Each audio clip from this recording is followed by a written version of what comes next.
everybody, Loremaster of Sotek here, and like I said in the reaction trailer video, that if more information came out, I was going to do another video today, and yeah, so here we are. Okay, this video is kind of going to be in two parts. I'm going to have timestamps for it, which is that the first thing I want to talk about is the Steam page, essentially, and then the second thing is the blog. And I don't want them to bleed into each other. And the reason for that is, for the Steam page, I have to talk about the price of this DLC and how I feel about it in regards to everything that is coming with it. So first, I'm going to go over the Steam page, and then I'm going to talk about the price, because it has to be talked about. I think it's kind of just unavoidable at this point. I was waiting for like 100% confirmation on the price, and I have it now, so we will get into that. So we have Shadows of Change pack introduces 3 new legendary lords for Tzeentch, Grand Cathay, and Kislev, usable both in Realms of Chaos and Mortal Empires. Inject new legendary lords, heroes, and units into your game to expand. The Changeling, Yuan Bo, Mother Ostenkia have unique campaign mechanics with goals separate from the Realm of Chaos, so they're not part of the Realm of Chaos storyline. So you get 3 new legendary lords: Changeling, Yuan Bo, and Mother Ostenkia. Mother Ostenkia, they note, has hexes and incantations for witchcraft on the campaign map. Pretty cool. Then you also get random spells being flung around by the Blue Scribes of Tzeentch, who is a legendary hero. Cool. And then there are 11 new units, and 9 new regiments of renown. All right. So we have the Changeling. It says, I make my home in the darkest pits of your soul. In the shadows, I bide my time. So this basically just kind of goes over who the Changeling is and what kind of stuff he's up to. But let's skip to his campaign stuff.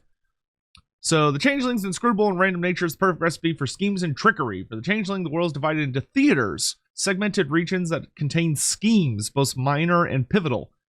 Fueled by an unending legion of tricksy cultists, to achieve his goals, he must first break a theater down through smaller, cheekier schemes by constructing buildings, stealing identities, and instigating tensions amongst otherwise civilized populations, culminating in a grand scheme and an epic battle for supremacy, rife with bountiful rewards along the way. Gold, grimoires, and rifts aplenty. With enough grand schemes carried out, the Changeling's final purpose within reach, conducting the ultimate scheme for campaign victory. That sounds very fun. That sounds really cool. I'm really looking forward to seeing that in action. We also have the Blue Scribes. So yeah, they look awesome. They're going to have random spells. Very excited about that. Cool. Grand Cathay, Yuan Bo the Jade Dragon. All right. Those in other nations may deny it, but all mortals desire control. To be controlled, that is. So we got our little lore tidbit about the Jade Dragon. And they note that he is a potent spellcaster with the lores of light, yin, and heavens. Interesting mix. That's a weird mix. Okay, interesting. Light. Huh. Why light? That's super interesting. Moving on. Control the state, as far as what he actually does in campaign. Engage in a chess match unlike any other with the matters of state. As a master statesman, a right hand to the emperor, and a spy master, Yuan Bo's influence over the kingdom runs deep. With this power, enact overt and covert policies across settlements, armies, and even characters to best suit your empire's needs.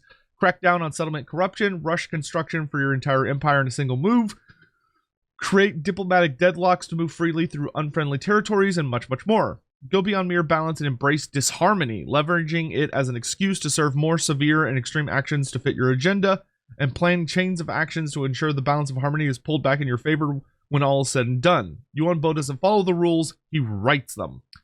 I do like the sound of that a lot. Sounds like he's going to have some pretty wild campaign mechanics as far as being able to, like, rush construction faction-wide. That sounds very cool. Diplomatic deadlock, I'm curious how that's going to look. Then empower the compass. With a planned centuries in the making under the request of Yuan Bo's father, the Jade Dragon is tasked with traveling to critical locations, constructing relays to empower the Jade Compass.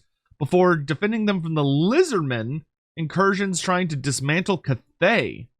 Whoa, okay. That sounds really interesting. Constructing relays to... Oh, I wonder if he's tapping into the geomantic web. Yeah. Ooh, okay. So we're actually getting some expanding lore on what the Celestial Dragon Emperor is trying to do. I do like that a lot. And then Mother Ostankya. Let's see. For years, we thought she was a child's tale to frighten us into behaving. Then one day in my 20th winter, I got too close to the woods, and when I was told Mother Ostankya would get you, I knew if I took one step closer to the trees, it would be true. I do love her design very, very much. So we got the whole thing of she defends the land first and foremost. She's a guardian entity, but she will absolutely mess you up if you are somewhere you're not supposed to be. Powerful sorceress with melee components. Mother Ostankya utilizes her cauldron on and off the battlefield, able to rain spears down on her foes from afar or sprout the legs of a spider in melee combat as an artillery chariot hybrid. What the fuck? Okay, that sounds really cool. The Witch's Hut. The Dogs of the Forest must infuse Mother Ostankya's witchcraft at the Witch's Hut with a rare new resource, Spirit Essence. You can take advantage of ingredients gathered during your playthrough to create potent incantations and utilize hexes to vastly change the course of your entire campaign. Force enemy armies from your lands in an instant. Purge entire provinces of corruption in a single move. Buff your units far beyond their given capability. And unleash the full might of the witch as you search for the malediction of ruin. Mother Ostankya's final hex to secure the sanctity of Kislevite land. That does sound very cool. Let's see. Welcome a world of change with new additional units for Tzeentch, Grand Cathay, and Kislev. Field an abomination with the Mutable Vortex Beast for Tzeentch. A horrific fusion of monster and magic, created by the powers of chaos beyond any justifiable reason. It brings raw magical destruction to the table with violent spectacle. It won't take a compass to find the new additions to Cathay's roster. Crafted by the wizards of the Celestial Court, Guardian Lions are living statues made from jet or jade. For those seeking a magical touch, the Jade Lion is a sorcerer's conduit, able to use spells bound to its body and launch flaming attacks. The Jet Lion, however, is the opposite, countering magical spells to diminish any sorcery that may harm themselves or those nearby. Okay, that makes sense. Plus, new Kislevite units lurk in the woods. A terrible and frightening creature known to many... Oh, the Thing in the Woods! Oh, that's super interesting. Okay. Oh, okay. Okay. Wow, I would never have thought Thing in the Wood. It is a thing that exists in the lore. It's just very, very rarely talked about. Though the version that exists in the lore is from a specific wood. They're the things from the dead wood, and they're a little more humanoid, whereas these are just the things in the woods. So, like, seems all for us. That's actually very cool. Brings its enormous size and infantry sundering capability to the front lines of Kislev. Left unchecked, the beast will tear through enemy troops like paper before rushing into the woods for cover and emerging to do it all over again. And of course, further horrors await within the shadows of change. Okay.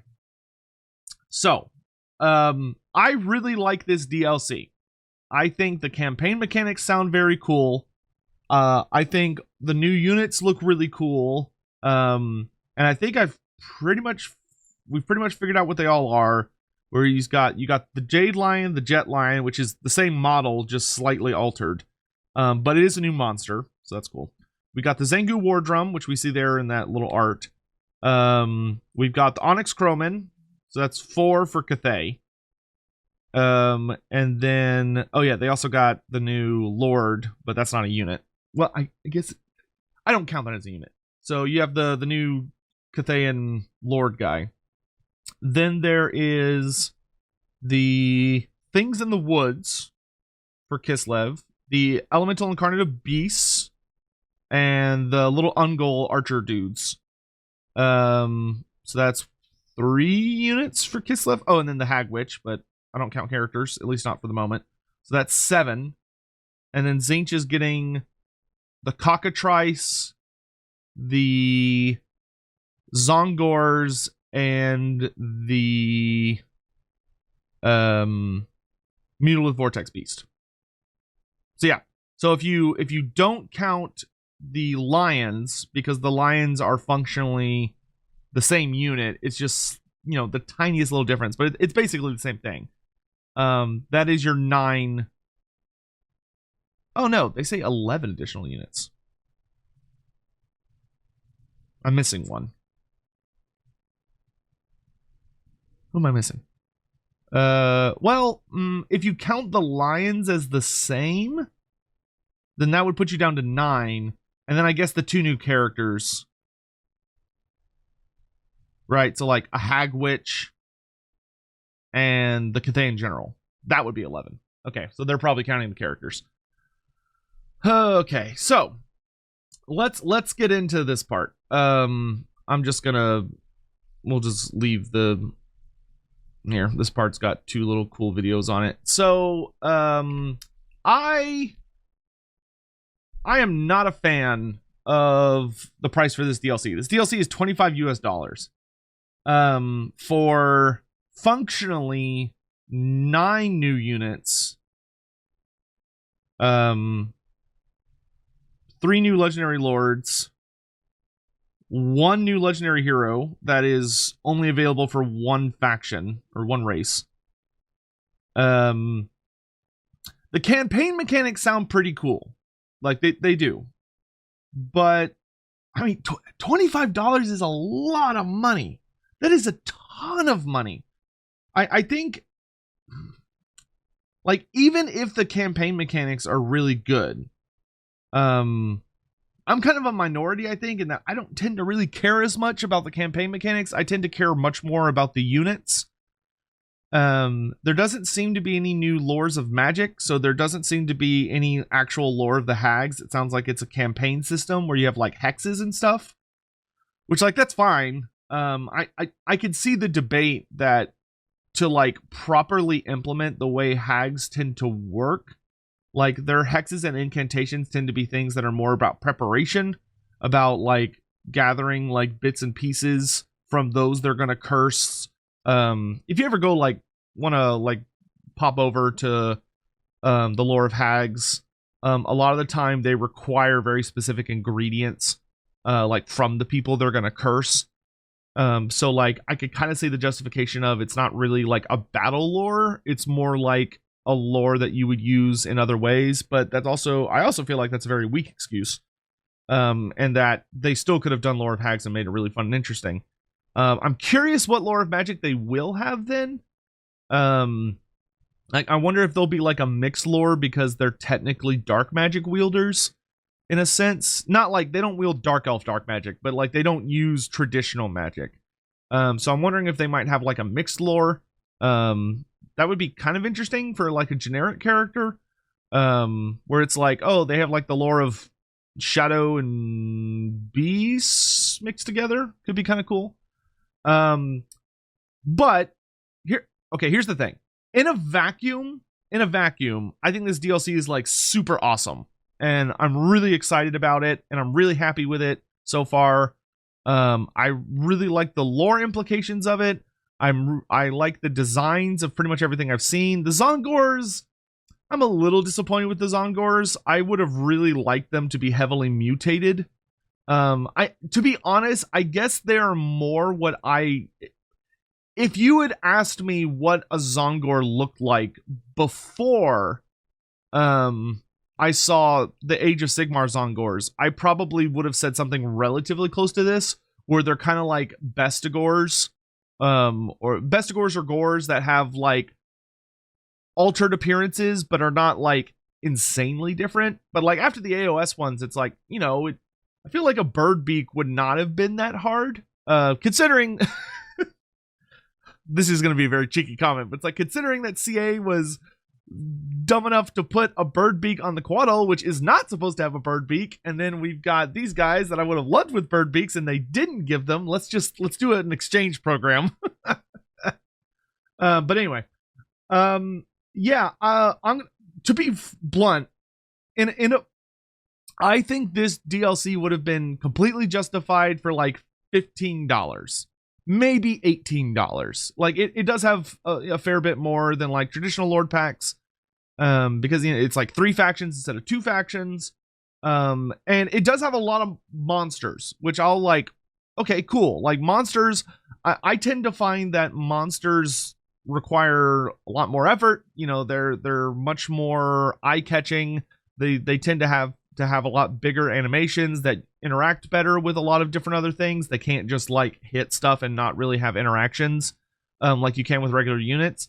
And you also, generally speaking, do not get to recycle monster work very much. Like a monster tends to be kind of a self-contained entity, so it doesn't have its value is kind of a spike from like a developer perspective, right? Like you create a really big cool monster, but then you can't recycle it to do anything else with it in most cases. So like monster, you know, it used to be that we got one monster per DLC for Lord packs. Like between all the factions, you got one. So I am very, very pleased that we're getting, Cockatrice, Mutolith, Lions, and the Incarnate Elemental of Beasts. So that's 4 completely unique monsters that have 0 interactions with any other monsters we've ever had in the game, and they're completely unique and different. That's awesome. And I do think that alone would make this DLC probably more expensive than its predecessors. However, that being said, there are other places where the DLC is incredibly lacking, where past DLCs have like kind of done better than it. The fact that there's only, from what I can tell, 2 new generic characters, being probably the Hag Witch and the Celestial General dude, the Gate Guard, whatever the hell he's called, the dude with the big hammer. That seems to be it. That is extremely disappointing. It really feels like every single faction should have gotten a new lord and a new hero, or at the very least a new lord. New lords are so important because they offer up like completely different themes for your armies, and they can really change the way armies are played. Whereas heroes are more of kind of accents. Like Kislev not getting a hag mother is hugely disappointing, like immensely disappointing, because that means if you're playing Mother Ostankia, your armies are going to be led by boyars and ice witches, which doesn't feel right. Like that feels just wrong to me. Like having a Mother Ostankia army led by an ice witch feels like a Khorne army led by a Tzeentch demon, or a Slaanesh demon. Like, weird. And also, like, what happened to the good old days where they would just take the legendary lord and just like make an altered version of them, and that's your generic lord? Like, I would have been fine with that for the Hag Mother. Well, granted, that's probably just what they did for the Hag Witches, but the fact that they couldn't figure out 2 different ways to do that is, no Lord of Hags is very disappointing to me. Like, all the Cathay stuff looks good. I would have liked a new Cathay hero. I don't need a new Cathay hero, but I would have liked one. You know, it would have been really cool to have, like, a melee hero of some kind. Or maybe they could have done, like, another one of the new types of wizards they've kind of talked about. Like, they've talked about the shadow casters of the Moon Empress's court. Those could have made really cool heroes. Like, maybe some kind of an assassin hero. Because the whole thing for Yuan Bo, right, is that he's very close to the Moon Empress, as far as like he's got the Onyx Crowman, he's got all like the Spy Master shit going on. So having some kind of like cool Spy Master character as a hero would have been really neat. Maybe they have like a shooting attack, or like they're a good melee fighter or something. That would have been really cool. Or I don't know. There are things they could have done, certainly.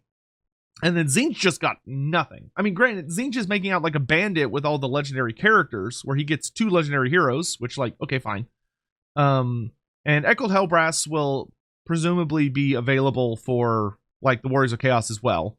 So, that's nice. You know, I really, really like the free LC characters being heroes that can appear in multiple races. I think that should be the format. Of like, okay, a free LC character is going to show up for like a bunch of people, not just one. So like Echoed Hellbrass is Tzeentch and Warriors of Chaos. Cool, great, awesome. Or like for the next one, we know it's an engineering type dwarf. So if it's like, oh, it's Malachi Mackeson, and you can have him with the Empire, dwarfs, and Kislev. Cool, awesome, great. We'll keep that up. That's awesome. However, to cut to the chase, I think this is grossly overcosted. Like, this is easily $7 too expensive, in my opinion. I do not believe this is as much content as the Chaos Dwarfs. Like, maybe they did go super above and beyond on the campaign mechanics, but frankly, I don't think that justifies that level of price increase. And I also would have grossly preferred more characters, and also better looking Zongors. Like, I would have, poor man, Zinch really has a habit of, like, whenever they release it for the first time, it's like, oh, that does not look as cool as I expected, like with the Doom Knights and now with the Zongors. Like, I am really uncomfortable with the price of this DLC. It is, it's not a secret that as a content creator, I'm gonna have a free copy of this. It's not going to affect me personally, but it is going to affect a massive amount of people. Like, I have already seen and spoken with people that are going to be priced out of this DLC because it's atrociously expensive. And that's before you consider how the system works as far as, like, certain other countries where, like, the dollar is very strong compared to their currency. And so the DLC is, like, insanely expensive because of the way Steam handles that. Like, I will say, honestly, regardless of the campaign mechanics, I would not, if I had not received a free copy of this DLC, I would not buy it. Not because I don't want it. I do want it. I think it looks awesome. I think in a vacuum, or for like $18, $15, somewhere in that ballpark, this would be like a must-have so far. Especially because it really feels like they're trying to be like, oh, the campaign mechanics are what's going to sell this. So, like, hopefully they're really, really fucking cool and all of the characters feel really powerful and awesome. But so far, like, to me, it just doesn't matter how good the campaign mechanics are, because the thing about campaign mechanics at the end of the day is they're isolated to those characters or those factions. When I get new generic lords and heroes and I get new units, that alters the play for all of the factions of that relevant race. The vast majority of these characters' new mechanics are probably going to be contained to just them. So I get one use out of it before I'm, playing through the same campaign just over and over, which is fine. But, like, that's why I really don't like the idea of them prioritizing mechanics over awesome units and stuff, at least for me. Although obviously we need to wait and see what the actual mechanics and campaigns look like. I would not pre-order this. I wouldn't. Normally I like to try and, like, buy additional copies of the DLCs with my own money so I can do giveaways for them, and I'm not going to do that because I don't want to buy this DLC. I don't want to support this DLC because it's too expensive. I don't know who makes the price. Like, I don't know if it's Sega that determines the price or if it's somebody at Creative Assembly that determines the price.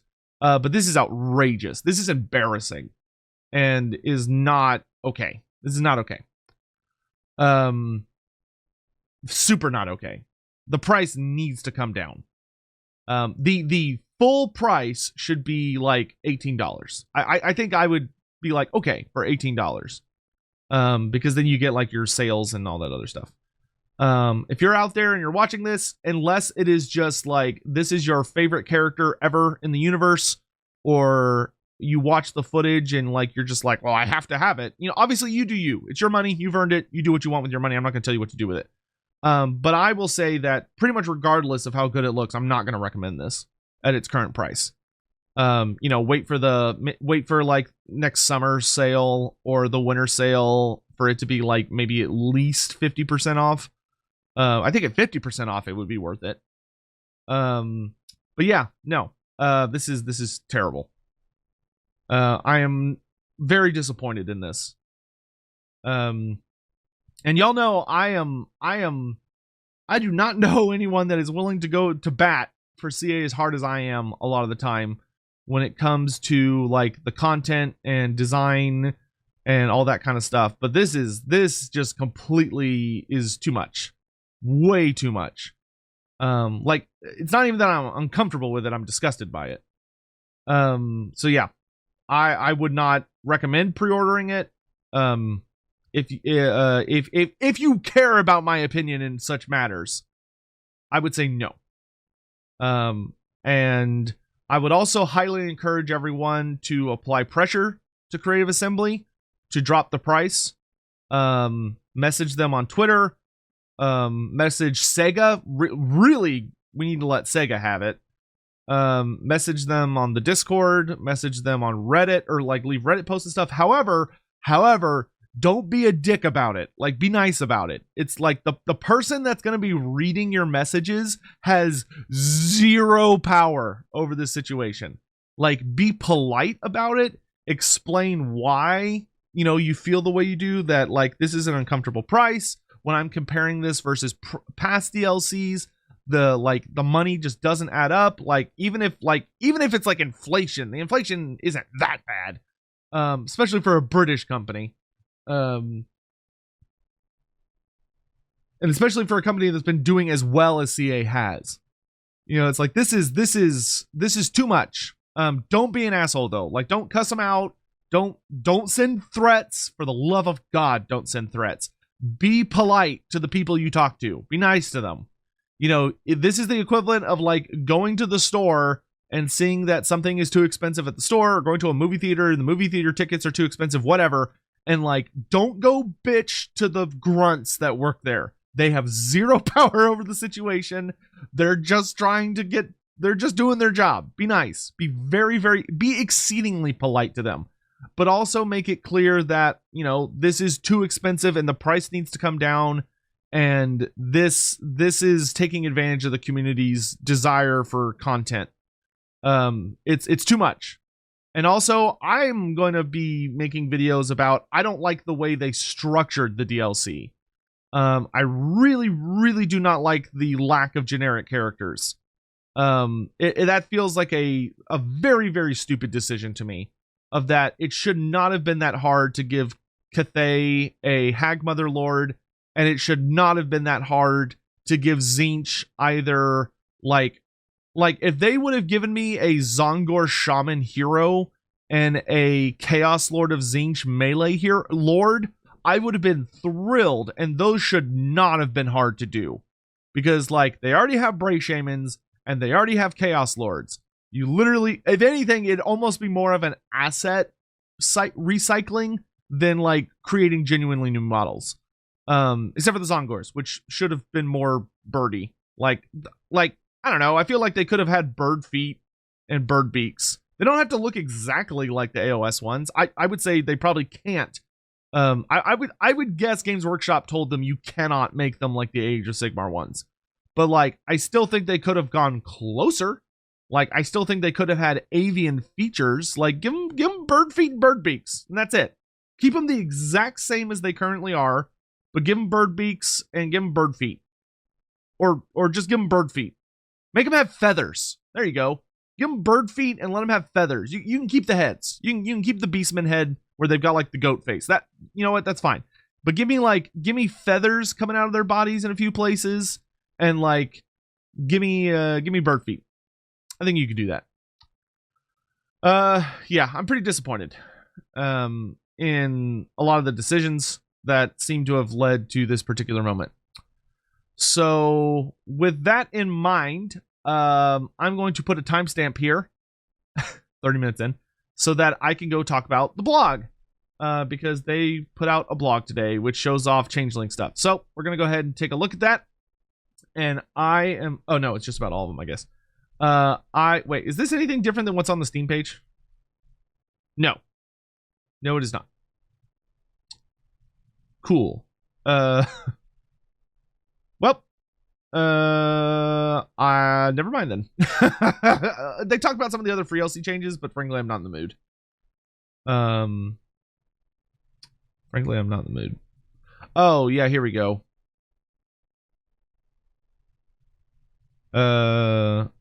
12 new units. See, I don't like them saying new units when they're clearly talking about characters. And they're including a legendary hero in that. Like, that feels like they're trying to boost the number up. Because, like, those aren't units, right? I don't know. I feel like I'm not crazy, and I don't consider characters to be units. They're characters. Yeah.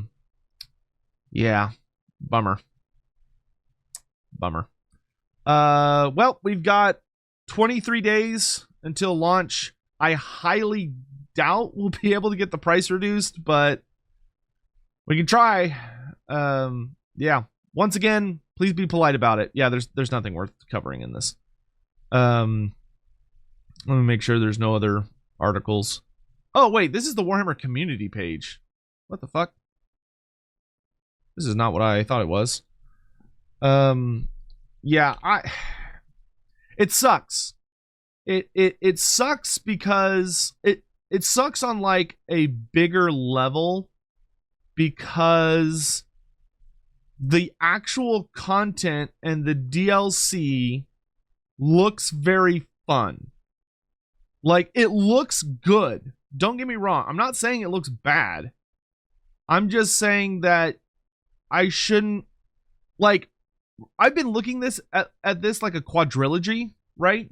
You know, I've been looking at it as far as I've been looking at it from a perspective of like, oh, we're going to get a DLC for each Chaos God, and then they're like with other stuff.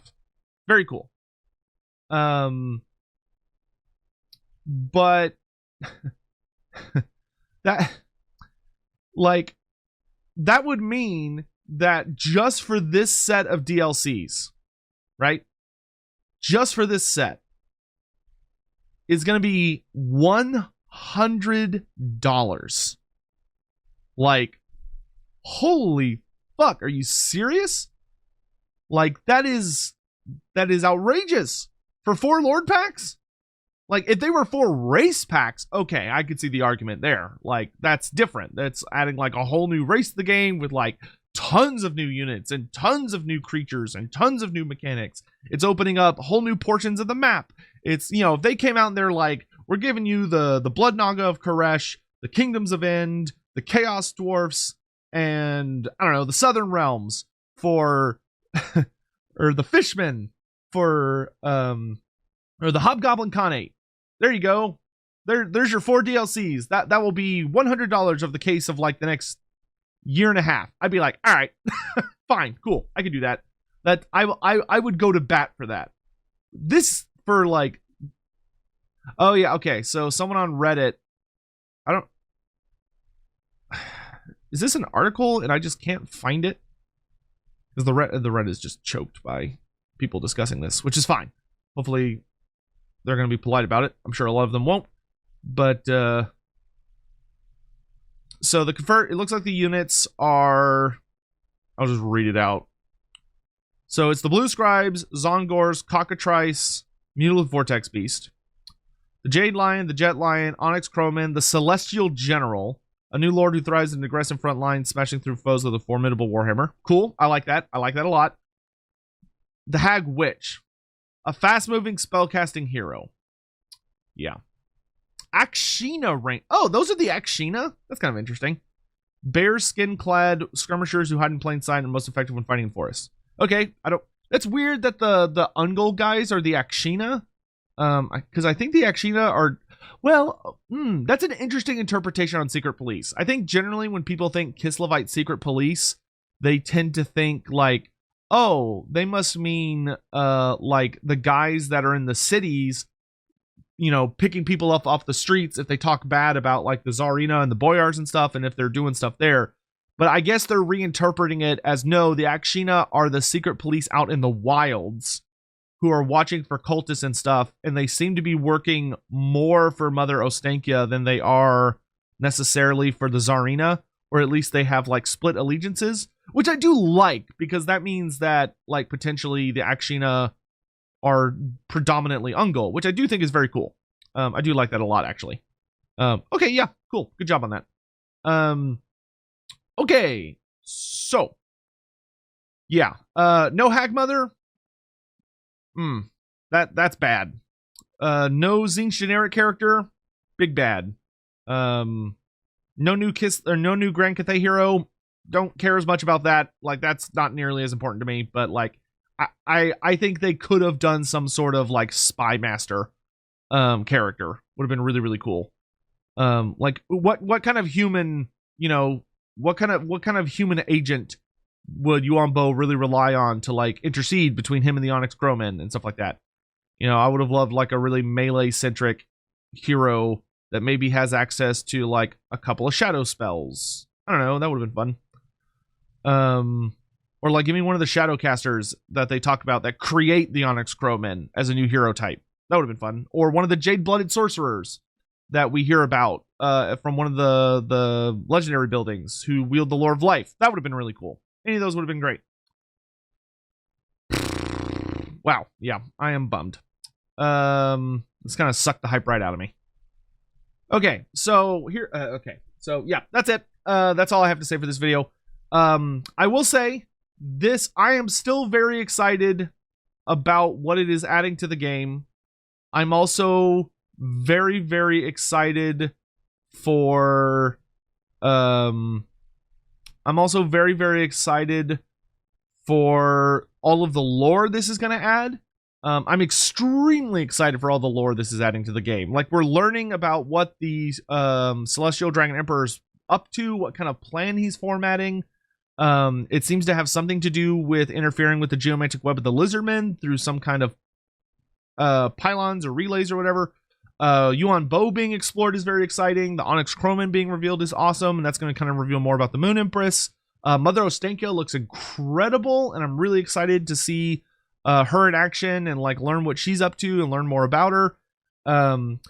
As a reminder, here at the end of the video, Lorebeards, every single Sunday at 10 a.m. Central Standard Time, I'm having like 3-hour lore dives with Andy Law, and they've been absolutely incredible. You guys get to decide what we're going to be discussing every week. For this week, we have a vote up for either Zinch cults, the Hags of Kislev, which Andy Law actually created most of their lore. I hope I said Andy Law, not Andy Hall. My brain always, like, when I'm not actively thinking about which Andy I'm talking about, I often say the wrong one. So I meant Andy Law. But would love to see him be able to like talk about creating the Hags and all the stuff and kind of maybe all the secrets behind that. And then we also have the Dragons of Cathay, so diving into a lot of the new lore, because I actually have pulled all of the lore out of the game thanks to some modders that were helping me out, some community members, and made sure to pass it all on to Andy so we can have like a really in-depth chat about the Cathayan dragons and what effect they have on like the wider Warhammer world and stuff like that and how they fit into it. So if you want to vote on those, I'm going to have a link down in the description and the pinned comment where you can go vote on that over on Andy's Lawhammer channel, because we're hosting the vote on his channel this time. And while you're there, please subscribe to Lawhammer. I'm gonna have a character appearing in the Lawhammer series in the future, and I'm very excited for that. And also, if you want to be able to just enjoy some pure, raw, epic Warhammer lore, go watch the Lawhammer series, and you can watch it for free without having to worry about a $25 nightmare blocking you from enjoying it. Ugh, why did they do this? Why did they do this? It just absolutely, they're shooting themselves in the foot. And granted, once again, it's not the devs' fault. It's not the devs' fault. It's not the guys who actually made all this amazing shit for us. It's the people upstairs. Because I would have like some very minor complaints if this was $15 or $18.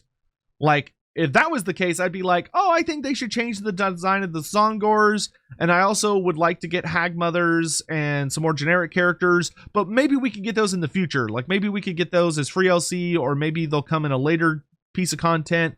Like, I'd be fine with that. But the fact that they're coming out and trying to get in my face and be like, $25, it's like, okay, if you're going to charge $25, then all that shit needs to be in there now. Like, if you're gonna charge me a quarter, if you're gonna charge me that much fucking money, then this DLC needs to be stuffed. Like, you need to justify that shit. And right now, it does not look justified. So thank you all for watching. There's going to be no timestamps now that I think about it, because there ended up not being a secondary article. I will be covering everything as it comes out. I will be like showing it off in early access and stuff. That way you can make, you know, informed decisions. Because there are going to be people that are like, like, to me personally, you know, it's like, I'm such a Warhammer fucking fanatic. It's hard for me not to pick up anything Warhammer related, regardless of the price. I'm aware of that. That's a personal weakness of mine. But there are going to be people like me out there, and I want to make sure that they're able to look at this and decide if it's worth $25 or not. But hopefully they'll change the price. That would be the dream. The dream would be that they realize they made a mistake and adjust the price to be better. But yeah, this is outrageous. So, anyway, thank you for watching. I hope y'all are having a great day, a good week, and are staying safe out there amidst the heat and everything else that may be going on. I love your faces. I appreciate you very deeply. I genuinely do. Go watch Lawhammer. It'll make you happy. Also, I'm going to be doing streams about it starting tomorrow on YouTube and Twitch, so would love to see you come hang out. I'm going to go play Baldur's Gate 3. Make myself feel better. All right, bye, guys. Bye-bye.